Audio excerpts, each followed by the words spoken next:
Hey guys, welcome to this video. In this video, we want to find the value of this expression. 1 minus 6 times 1 minus 6. Are you ready to solve? Let's go and get started. 1 minus 6 gives us negative 5. And again here we have 1 minus 6. So negative 5 times negative 5, which equals positive 25. But this answer is not correct because according to the order of operations, which is PEMDAS, P stands for parentheses, E stands for exponent, M and D stands for multiplication and division, and A and S stands for addition and subtraction.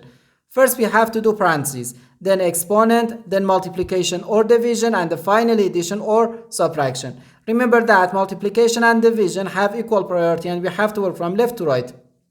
And the same applies to addition and subtraction. In this expression, we have one parenthesis, one multiplication, and one subtraction. Inside this parenthesis, we have one subtraction. Here we have a multiplication because in mathematics, when a number is placed next to parentheses, it means multiplication. And we usually don't write the multiplication sign for brevity. Okay, so according to the PEMDAS, first we have to do this parenthesis, then this multiplication, and finally this subtraction. If we do this subtraction before this multiplication, it is wrong.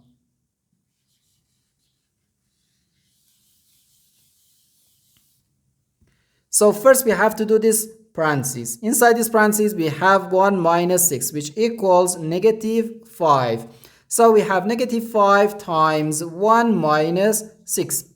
Now, in this expression, we have one multiplication and one subtraction.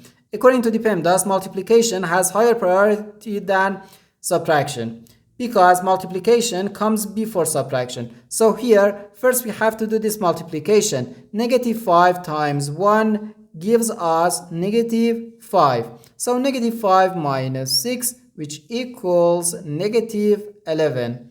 And this is our final answer to this problem. The correct answer is negative 11.